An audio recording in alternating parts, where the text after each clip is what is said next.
தமிழ்நாட்டில் கோவை, தேனி மாவட்ட ஆட்சியர்கள் மற்றும் முக்கிய துறைகளின் செயலாளர்கள் உட்பட 38 IAS அதிகாரிகள் பணியிட மாற்றம் செய்யப்பட்டுள்ளனர். இது தொடர்பாக தலைமைச் செயலாளர் முருகானந்தம் வெளியிட்டிருக்கும் உத்தரவில் உயர்கல்வித்துறை செயலாளராக சமயமூர்த்தியும், பள்ளிக்கல்வித்துறை செயலாளராக சந்திரமோகனும் நியமிக்கப்பட்டுள்ளனர். பொதுப்பணித்துறை செயலாளராக இருந்த மங்கத்ராம் சர்மா நீர்வளத்துறைக்கு மாற்றப்பட்டுள்ளார். பொதுப்பணித்துறை செயலாளராக ஜெயகாந்தன் நியமிக்கப்பட்டுள்ளார். மருத்துவ மற்றும் மக்கள் நல்வாழ்வுத்துறை செயலாளராக இருந்த சுப்ரியா சாஹூ மீண்டும் வனம் மற்றும் சுற்றுச்சூழல் துறை செயலாளராக நியமிக்கப்பட்டுள்ளார்.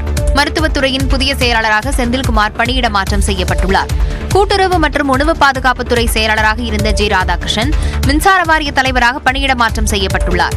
கூட்டுறவுத்துறை செயலாளராக சத்யபிரதா சாஹூ நியமிக்கப்பட்டுள்ளார்.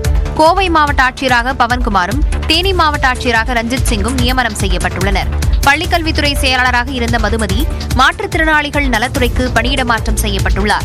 தமிழ்நாடு நகர்ப்புற வாழ்விட மேம்பாட்டு வாரிய இயக்குநராக இருந்த பிரபாகர் சென்னை பெருநகர வளர்ச்சிக் குழும உறுப்பினர் செயலராக பணியிட மாற்றம் செய்யப்பட்டுள்ளார். பேரூராட்சிகளின் இயக்க இயக்குநராக இருந்த கிரண் குராலா தமிழ்நாடு குடிநீர் வடிகால் வாரிய மேலாண்மை இயக்குநராக பணியிட மாற்றம் செய்யப்பட்டுள்ளார். சுற்றுலா, பண்பாடு மற்றும் அறநிலையத்துறை செயலாளராக மணிவாசனும் நியமிக்கப்பட்டுள்ளார். முதலமைச்சர் மு.க. ஸ்டாலின் தலைமையில் இன்று அமைச்சரவை கூட்டம் நடைபெறவுள்ளது. சென்னை தலைமைச் செயலகத்தில் இன்று காலை 11 மணிக்கு நடைபெறவுள்ள அமைச்சரவை கூட்டத்தில் 2025-2026 நிதியாண்டுக்கான தமிழ்நாடு பட்ஜெட்டில் இடம்பெறும் முக்கிய திட்டங்கள் குறித்து விவாதிக்க வாய்ப்பு உள்ளது. மேலும் தொழில்துறை சார்ந்த முக்கிய திட்டங்களுக்கு அமைச்சரவை ஒப்புதல் அளிக்கப்பட இருப்பதாக தகவல் வெளியாகியுள்ளது. இதனிடையே ஈரோடு கிழக்கு தொகுதி இடைத்தேர்தலில் வெற்றி பெற்ற சந்திரகுமார் இன்று முதலமைச்சர் மு.க. ஸ்டாலினை சந்தித்து வாழ்த்து பெறவுள்ளார். பின்னர் சபாநாயகர் அறையில் சட்டப்பேரவை உறுப்பினராக சந்திரகுமார் பதவியேற்றுக் கொள்ள உள்ளார். திருப்பதி ஏழுமலையான் கோயிலில் தயாரிக்கப்படும் லட்டில் கலப்படனை பயன்படுத்தப்பட்ட விவகாரத்தில் திண்டுக்கல் AR டைரி உரிமையாளர் உட்பட 4 பேரை CBI அதிகாரிகள் கைது செய்தனர். ஆந்திர முன்னாள் முதலமைச்சர் ஜெகன்மோகன் ரெட்டியின் ஆட்சியின் போது திருப்பதி ஏழுமலையான் கோயிலில் லட்டு உள்ளிட்ட பிரசாதங்களை தயார் செய்ய பயன்படுத்தப்படும் நெய்யில் மாமிச கொழுப்பு கலக்கப்பட்டதாக முதலமைச்சர் சந்திரபாபு நாயுடு குற்றம் சாட்டினார். நாடு முழுவதும் பெரும் அதிர்வலையை ஏற்படுத்திய இந்த விவகாரத்தை CBI, ஆந்திர அரசு மற்றும் மத்திய உணவு பாதுகாப்பு துறையைச் சேர்ந்த அதிகாரிகளை உள்ளடக்கிய சிறப்பு புலனாய்வு குழுவை அமைத்து விசாரிக்க உச்சநீதிமன்றம் உத்தரவிட்டிருந்தது. இந்நிலையில் திண்டுக்கல்லைச் சேர்ந்த AR டைரி நிறுவன உரிமையாளர் ராஜசேகரன் மற்றும் உத்தரப்பிரதேசத்தைச் சேர்ந்த நெய் உற்பத்தி நிறுவனத்தின் உரிமையாளர்களான பிபின் குப்தா, பொமில் ஜெயின், அபூர்வா சவடா ஆகியோரை CBI அதிகாரிகள் கைது செய்தனர். இதனிடையே திருப்பதியில் முகாமிட்டுள்ள சிறப்பு விசாரணை குழு அதிகாரிகள் கலப்பட நெய் விவகாரத்தில் தங்கள் விசாரணையை துரிதப்படுத்தியுள்ளனர். அதன் பொருட்டு CBI வசம் தற்போது இருக்கும் AR டைரி நிறுவன ராஜசேகரன் உள்ளிட்ட 4 பேரையும் திருப்பதி நீதிமன்றத்தில் ஆஜர்படுத்தி காவலில் எடுத்து விசாரிக்க திட்டமிட்டுள்ளதாக கூறப்படுகிறது. நடிகர் வடிவேலு தூண்டுதலின் பேரில் தனிநபர் ஒருவர் கோயிலை ஆக்கிரமிக்க முயற்சி செய்வதாக கூறி பரமக்குடி சுற்றுவட்டார பகுதி மக்கள் ஆர்ப்பாட்டத்தில் ஈடுபட்டனர். ராமநாதபுரம் மாவட்டம் காட்டு பரமக்குடி கிராமத்தில் திருவேட்டை உடைய ஐயனார் கோவில் உள்ளது. இக்கோவில் நகைச்சுவை நடிகர் வடிவேலுவின் குலதெய்வ கோவிலாகும். அறநிலையத்துறை கட்டுப்பாட்டில் உள்ள இந்த கோவிலை ஆக்கிரமிக்க அறங்காவலர் பாக்கியராஜ் முயற்சிப்பதாக கூறி கோயில் முன்பு கிராம மக்கள் ஆர்ப்பாட்டம் நடத்தினர்.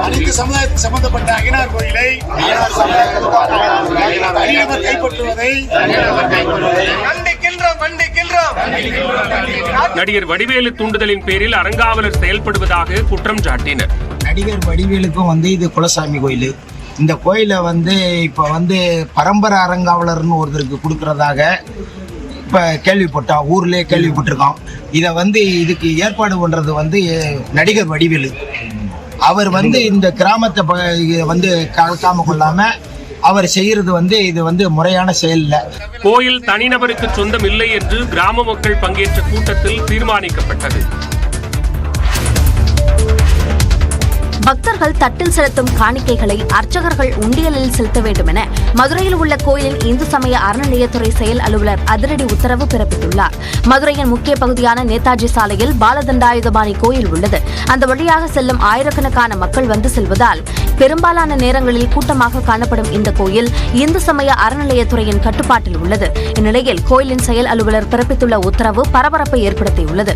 கோயிலுக்கு வரும் பக்தர்கள் தட்டில் செலுத்தும் காணிக்கைகளை அர்ச்சகர்கள் உடனடியாக உண்டியலில் செலுத்த வேண்டும் என அவர் அறிவுறுத்தியுள்ளார். அர்ச்சகர்கள் காணிக்கையை உண்டியலில் செலுத்துகிறார்களா என்பதை கோயில் நிர்வாகிகள் கண்காணிக்க வேண்டும் என்றும், தட்டு காணிக்கையை உண்டியலில் செலுத்தாத அர்ச்சகர்கள் மீது நடவடிக்கை எடுக்கப்படும் என்றும் செயல் அலுவலர் எச்சரிக்கை விடுத்துள்ளார். வழக்கமாக உண்டியலில் செலுத்தப்படும் காணிக்கை காணிக்கைகளை இந்து சமய அறநிலையத்துறையும், தட்டில் செலுத்தப்படும் காணிக்கைகளை அர்ச்சகர்களும் எடுத்துக் கொண்டிருக்கும் நிலையில் தட்டு காணிக்கைகளையும் உண்டியலில் செலுத்த வேண்டும் என்ற உத்தரவால் கோயில் நிர்வாகம் மற்றும் அர்ச்சகர்கள் இடையே மோதல் போக்கு ஏற்பட்டுள்ளது. மகா கும்பமேளாவில் இன்று பங்கேற்க உள்ள குடியரசுத் தலைவர் திரௌபதி முர்மு திரிவேணி சங்கமத்தில் புனித நீராட உள்ளார். உத்தரப்பிரதேச மாநிலம் பிரயாக்ராஜில் நடைபெற்று வரும் கும்பமேளாவில் இதுவரை 40 கோடிக்கும் மேற்பட்டோர் பங்கேற்ற நிலையில் நேற்றும் ஏராளமானோர் கலந்து கொண்டு நீராடியதால் கூட்டம் அலைமோதியது.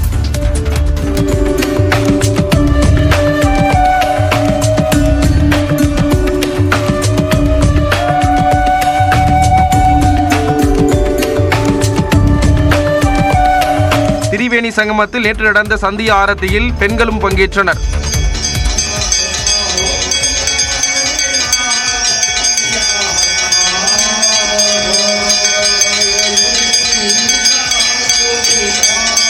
இந்நிலையில் இன்று மகா கும்பமேளாவில் கலந்து கொள்ளும் குடியரசுத் தலைவர் அங்கு 8 மணி நேரம் இருப்பார் என்றும் திரிவேணி சங்கமத்தில் நீராடிய பின்னர் பூஜைகளில் பங்கேற்பார் என்றும் தெரிவிக்கப்பட்டுள்ளது. குடியரசுத் தலைவர் வருகையை ஒட்டி பிரயாக்ராஜில் பலத்த பாதுகாப்பு ஏற்பாடுகள் செய்யப்பட்டுள்ளன. இதனிடையே கர்நாடக துணை முதலமைச்சர் டி.கே. சிவகுமார் தனது குடும்பத்துடன் திரிவேணி சங்கமத்தில் நீராடி வழிபாடு நடத்தினார்.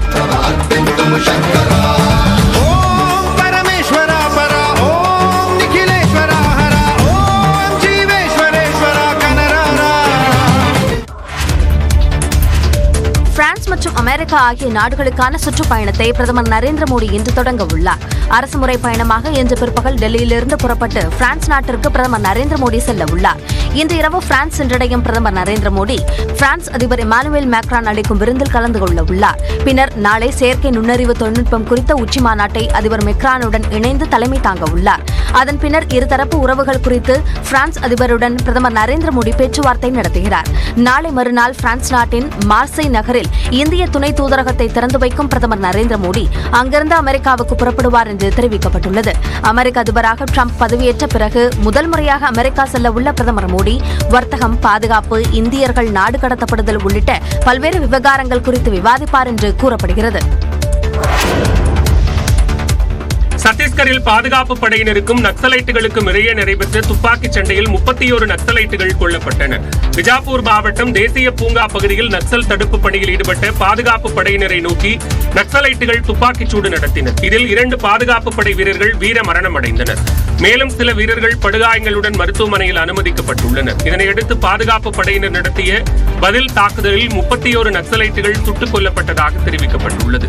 இந்திரவதி தேசிய பூங்கா பகுதியிலிருந்து வெடிகுண்டுகள், கண்ணிவெடிகள், நவீன துப்பாக்கி உள்ளிட்ட ஆயுதங்கள் கைப்பற்றப்பட்டுள்ளதாகவும் சம்பவ இடத்தில் தொடர் தேடுதல் வேட்டை நடைபெற்று வருவதாகவும் வீரர்கள் தெரிவித்துள்ளனர். பெரியார் மீது அவதூறு அள்ளி வீசியவர்களுக்கு டெபாசிட் பறிபோகும் வகையில் ஈரோடு கிழக்கு தொகுதி மக்கள் பாடம் புகட்டியுள்ளதாக சீமானை முதலமைச்சர் மு.க. ஸ்டாலின் கடுமையாக விமர்சித்துள்ளார். முதலமைச்சரும் திமுக தலைவருமான மு.க. ஸ்டாலின் தனது தொண்டர்களுக்கு கடிதம் எழுதியுள்ளார். அதில் மக்களுக்கு தேவையானவை பற்றி பேசாமல் பெரியார் மீது அவதூறு பரப்பியவர்களுக்கு பாடம் புகட்டப்பட்டுள்ளதாக முதலமைச்சர் குறிப்பிட்டுள்ளார். இது என்றென்றும் பெரியார் மண் என ஈரோடு கிழக்கு தொகுதி மக்கள் நிரூபித்திருப்பதாகவும் அவர் தெரிவித்துள்ளார். 2026 தேர்தலில் 200 தொகுதிகளை வெற்றி இலக்காக கொண்டு மேற்கொண்டு வரும் பயணத்தின் தொடக்க வெற்றியாக ஈரோடு கிழக்கு அமைந்துள்ளதாக தெரிவித்துள்ளார். திமுக தலைவராக தான் பொறுப்பேற்றது முதல் தேர்தல் களங்களில் தொடர்ச்சியான வெற்றிகளை திமுக பெற்று வருவதாகவும் அவர் சுட்டிக்காட்டியுள்ளார். பிப்ரவரி 21 மற்றும் 22ஆம் தேதிகளில் கடலூர் மாவட்டத்திற்கு பயணம் மேற்கொள்ள உள்ளதாகவும் முதலமைச்சர் மு.க. ஸ்டாலின் தெரிவித்துள்ளார். தன்னை எவராலும் அடிமைப்படுத்த முடியாது என்று அதிமுக பொதுச் செயலாளரும் சட்டமன்ற எதிர்க்கட்சித் தலைவருமான எடப்பாடி பழனிசாமி கூறினார். கோவை அன்னூர் அருகே கஞ்சப்பள்ளியில் நடந்த பாராட்டு விழாவில் கலந்து கொண்டு பேசிய அவர் விவசாயியாக இருப்பதால் பிறவி பயனை அடைந்துவிட்டதாக குறிப்பிட்டார். அரசியல் காழ்ப்புணர்ச்சி காரணமாக அத்திக்கடவு அவிநாசி திட்டத்தை 4 ஆண்டுகளாக திமுக அரசு கிடப்பில் போட்டதாகவும் இபிஎஸ் விமர்சித்தார். இப்பொழுது ஆளுகின்ற அரசுக்கு அதை பற்றியெல்லாம் கவலை இல்லை. அவர்களும் கொண்டு வர மாட்டாங்க. ஏற்கனவே இருந்த அரசு கொண்டு வந்த திட்டத்தையும் முழுமையா செயல்படுத்த மாட்டாங்க. அப்படிப்பட்ட ஒரு திறமையற்ற அரசாங்கம் தான் இன்றைக்கு ஆட்சி செய்து கொண்டிருக்கின்றன. மீண்டும் உங்களுடைய நல்லாதரோடு அதிமுக ஆட்சி தமிழகத்திலே மலர்கின்ற பொழுது அத்திக்கடவு அவிநாசி 2வது திட்டம் உடனடியாக தொடங்கப்படும், எந்தவித தடையும் இல்லாமல். பணத்தாலும் பொருளாலும் தன்னை அடிமைப்படுத்த முடியாது எனவும் எடப்பாடி பழனிசாமி தெரிவித்தார். என்னை எவராலும் அடிமைப்படுத்த முடியாது, பணத்தாலோ புகழாலோ அடிமைப்படுத்த முடியாது. மாநில அரசு நிதியிலேயே அத்திக்கடவு அவிநாசி திட்டத்தை அமல்படுத்த உத்தரவிட்டதாகவும் இபிஎஸ் குறிப்பிட்டார். அத்திக்கடவு அவிநாசி திட்டத்தை 4 ஆண்டுகளாக திமுக அரசு கிடப்பில் போட்டதாக அதிமுக பொதுச் செயலாளர் எடப்பாடி பழனிசாமி விமர்சித்த நிலையில் அதற்கு மின்சாரத்துறை அமைச்சர் செந்தில் பாலாஜி பதிலளித்துள்ளார்.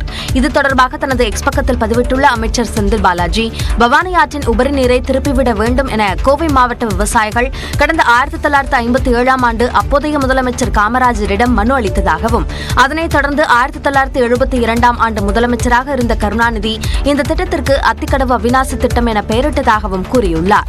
இதையடுத்து 2009ஆம் ஆண்டு திமுக ஆட்சியின் போது இதுகுறித்து தொழில்நுட்ப நிபுணர் குழு அமைக்கப்பட்டு திட்ட வரையறை செய்யப்பட்டதாகவும், 2019ஆம் ஆண்டு முன்னாள் முதலமைச்சர் எடப்பாடி பழனிசாமி ஆட்சியில் அடிக்கல் நாட்டப்பட்டதாகவும் கூறியுள்ளார். இருப்பினும் போதிய நிதி ஒதுக்காததாலும் நிலம் கையகப்படுத்தாததாலும் திட்டம் கிடப்பில் போடப்பட்டதாக குற்றம் சாட்டியுள்ள அமைச்சர் செந்தில் பாலாஜி, 2021ஆம் ஆண்டு திமுக ஆட்சி அமைந்த பிறகே திட்டத்திற்கான முழு நிதியும் ஒதுக்கப்பட்டு திட்டம் முழுமையாக நிறைவேற்றப்பட்டதாக தெரிவித்துள்ளார். டெல்லியில் கட்டப்பட்டுள்ள அதிமுக அலுவலகத்தை இக்கட்சியின் பொதுச் செயலாளர் எடப்பாடி பழனிசாமி காணொலி வாயிலாக இன்று திறந்து வைக்கிறார். அதிமுகவுக்கு தலைநகர் டெல்லியில் பிரம்மாண்ட அலுவலகம் கட்டி முடிக்கப்பட்டுள்ளது. கடந்த 2014ஆம் ஆண்டு மக்களவைத் தேர்தலில் அதிமுக அமோக வெற்றி பெற்றதால் அப்போது இந்தியாவின் 3வது பெரிய கட்சி என்ற அந்தஸ்தை பெற்றது. இதையடுத்து டெல்லியில் அதிமுகவுக்கு ஒரு அலுவலகம் இருக்க வேண்டும் என எண்ணிய ஜெயலலிதா அதற்கான பணிகளை தொடங்கி வைத்தார். டெல்லி ஷாகேத் பகுதியில் உள்ள மத்திய அரசுக்கு சொந்தமான இடத்தில் 99 ஆண்டுகால குத்தகை அடிப்படையில் அதிமுக அலுவலகம் 3 அடுக்கில் கட்டப்பட்டுள்ளது. 25 சென்ட் நிலத்தில் கட்டப்பட்டுள்ள இந்த அலுவலகம் அனைத்து நவீன வசதிகளும் உள்ளடக்கிய வகையில் உருவாக்கப்பட்டுள்ளது. மேலும் டெல்லி சென்றால் அதிமுக தலைமை மற்றும் முக்கிய நிர்வாகிகள் தங்கிக் கொள்ளும் வகையில் அறைகளும் அந்த அலுவலகத்தில் அமைக்கப்பட்டுள்ளன. எடப்பாடி பழனிசாமி டெல்லி சென்ற போது ஒருமுறை இந்த அலுவலகத்தை பார்வையிட்டார். பணிகள் நிறைவடைந்த நிலையில் டெல்லியில் உள்ள அதிமுக அலுவலகம் இன்று திறக்கப்படுகிறது. சென்னை ராயப்பேட்டையில் உள்ள அதிமுக தலைமை அலுவலகத்தில் இருந்து காணொலி வாயிலாக அதிமுக பொதுச் செயலாளர் எடப்பாடி பழனிசாமி திறந்து வைக்கிறார்.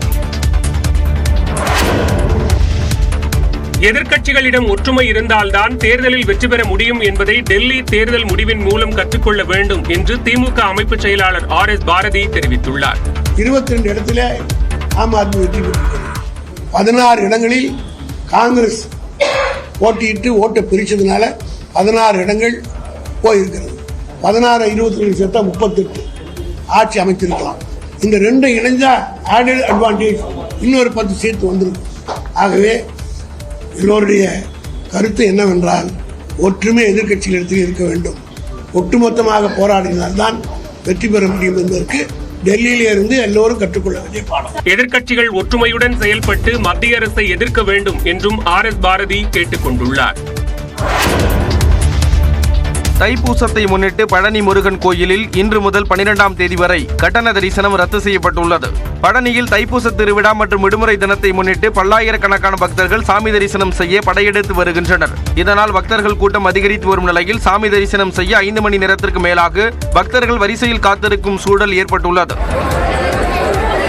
பக்தர்களுக்கு ஒரு அறிவிப்பு, கொஞ்சம் பொறுமையாவாங்க. உள்ள எல்லாம் ஃபுல்லா இருக்கு, மேல வரைக்கும் கூட்டமா இருக்கு.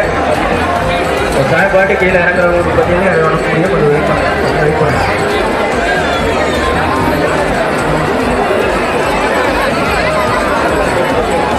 இந்நிலையில் கோயிலில் ஏற்படும் கூட்ட நெரிசலை குறைத்திடும் வகையில் இன்று முதல் வரும் 12ஆம் தேதி வரை கட்டண தரிசனம் ரத்து செய்யப்படுவதாக இந்து சமய அறநிலையத்துறை அறிவித்துள்ளது. இதனிடையே தைப்பூச நிகழ்வை காண சுமார் 2 லட்சம் பக்தர்கள் பழனிக்கு வருவார்கள் என எதிர்பார்க்கப்படும் நிலையில் இலவச பேருந்து சேவையை இன்று முதல் 12ஆம் தேதி வரை மாவட்ட நிர்வாகம் அறிமுகப்படுத்தியுள்ளது. அதன்படி பழனி ரயில் நிலையம் முதல் பேருந்து நிலையம் வரையிலும், சண்முக நதி முதல் நகராட்சி மேல்நிலைப் பள்ளியில் உள்ள தற்காலிக பேருந்து நிலையம் வரையிலும் காலை 4 மணி முதல் இரவு 10 மணி வரை இலவச பேருந்துகள் இயக்கப்படும் என அறிவிக்கப்பட்டுள்ளது. தேசிய விளையாட்டுப் போட்டியில் தமிழ்நாட்டைச் சேர்ந்த வாள்வீச்சு வீராங்கனை பவானி தேவி 5வது முறையாக தங்கப்பதக்கம் வென்று அசத்தியுள்ளார். உத்தரகண்ட் மாநிலத்தின் 7 நகரங்களில் 38வது தேசிய விளையாட்டுப் போட்டி நடைபெற்று வருகிறது. இதில் மகளிருக்கான வாள்வீச்சில் தமிழ்நாட்டைச் சேர்ந்த பவானி தேவி ஹரியானா வீராங்கனையை எதிர்கொண்டார். விறுவிறுப்பாக நடைபெற்ற இப்போட்டியில் ஹரியானா வீராங்கனையை 15-6 என்ற புள்ளி கணக்கில் பவானி தேவி வீழ்த்தினார். இதன் மூலம் தொடர்ந்து 5வது முறையாக தேசிய விளையாட்டுப் போட்டியில் பவானி தேவி தங்கப்பதக்கம் வென்று அசத்தினார். தேசிய விளையாட்டுப் போட்டியை பொறுத்தவரை 16 தங்கம், 22 வெள்ளி உட்பட 60 பதக்கங்களுடன் புள்ளிப்பட்டியலில் தமிழ்நாடு 6வது இடத்தில் உள்ளது. SSCB எனப்படும் இந்திய பாதுகாப்பு படையணி முதலிடத்திலும் கர்நாடகா 2வது இடத்திலும் இருப்பது குறிப்பிடத்தக்கது.